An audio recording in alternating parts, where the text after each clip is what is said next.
Imagine moving into the home of your dreams, only for it to turn into a nightmare. That's what happened to Derek and Maria Broaddus and their 3 children. They claimed they received a series of terrifying letters warning them that their new home and their young children were under constant surveillance by a creepy stranger who knew intimate details of their lives.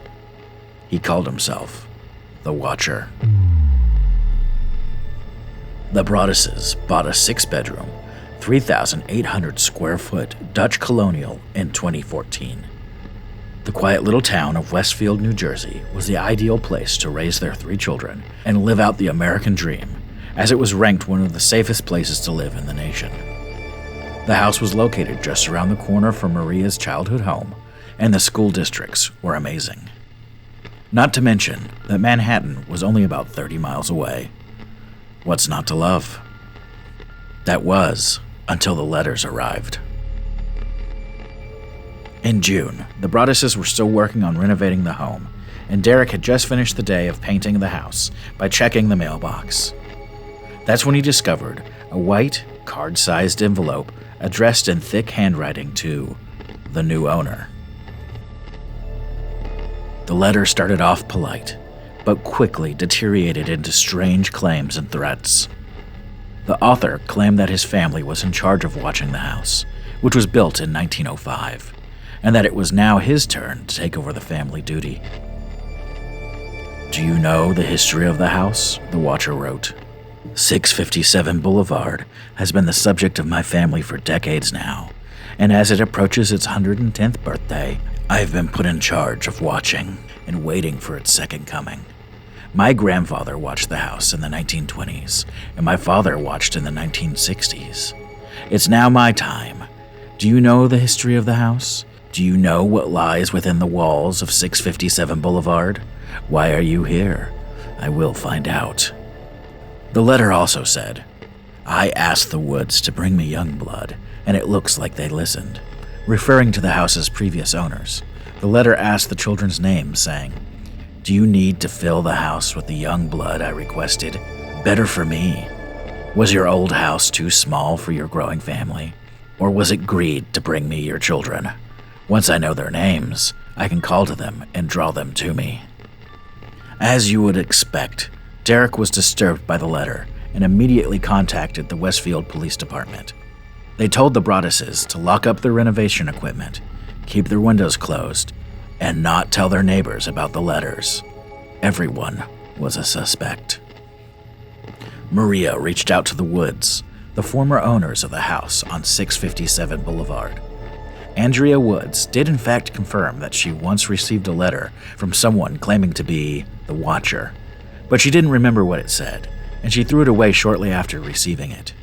In the Woods' 23 years in that house, they only received that one letter.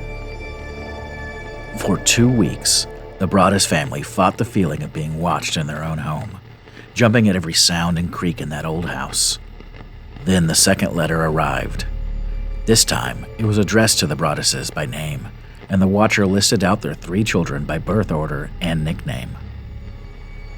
The Watcher called out things that he could only know by sneaking around outside the house, like mentioning an easel that one of their daughters had set up on the porch, only visible from the side or rear of the house, asking, "Is she the artist of the family?"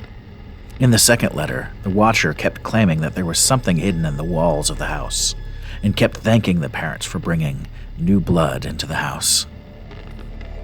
657 Boulevard is anxious for you to move in. It has been years and years since the young blood ruled the hallways of the house. Have you found all its secrets that it holds yet? All the windows and doors of 657 Boulevard allow me to watch you and track you as you move through the house. Derek and Maria were panicked by the second letter and became growingly suspicious of all their neighbors. Because they were not fully moved into the new house because of the renovations, they stopped bringing the kids around anymore. Every shadow on the wall and bump in the night added to the stress and tension in that house. A third letter arrived a few weeks later asking, "Where have you gone to? 657 Boulevard is missing you. I will rise again, I will be patient and wait for this to pass, and for you to bring your young blood back to me. 657 Boulevard needs young blood. Will the young blood play in the basement? Or are they too afraid to go down there alone? I would be very afraid if I were them. It is far away from the rest of the house. If you were upstairs, you would never hear them scream. The police continued to investigate the case, and a few neighbors were questioned. One neighbor in particular was Michael Langford, a diagnosed schizophrenic. The investigation even went as far as to test DNA from Michael and DNA found from saliva on the envelope, but the DNA did not match any DNA in the Langford family. The DNA did show, though, that the letters were sealed by a woman. In search for answers, the Broadduses teamed up with the FBI. The analysis showed that the writing was likely an older person based on vocabulary and their habit of double spacing after a period. It was also concluded that the letters did not appear overtly threatening, but their obvious erratic thoughts could suggest unpredictability. No handwriting matches were ever found, and all investigations into language patterns on local forums turned up nothing. In the end, with no answers, the Broadduses decided not to risk it and put the house back on the market. But after discussing the Watcher letters with potential buyers, all offers fell through for the house. Some in the town of Westfield, New Jersey, started speculating that the letters might have been coming from the Broadduses themselves. People theorized that the family might have gotten over their heads with $1 million mortgage, plus home renovations, and were looking for a way to back out of the home. The Broadduses denied this claim.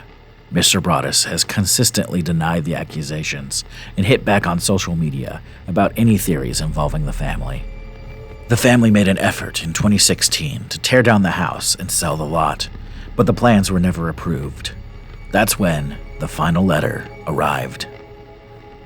Maybe a car accident, maybe a fire, maybe something as simple as a mild illness that never seems to go away but makes you feel sick day after day after day after day after day.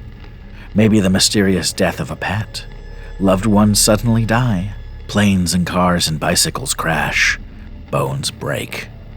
It went on to say, "You wonder who the Watcher is? Turn around, idiots." The house eventually sold in 2019. The transaction made national headlines for a $400,000 loss. The buyers wished to remain anonymous, but according to local reports, another young family lives at 657 Boulevard. The specter of the Watcher still haunts the internet and forums like Reddit and 4chan, where armchair detectives are still trying to identify the suspect to this day.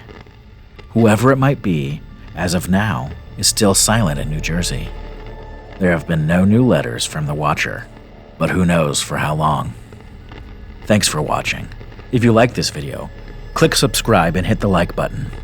If you're interested in more of my content, check out some of these playlists. And as always, I'm Broadcaster 7. Are you receiving the night signal?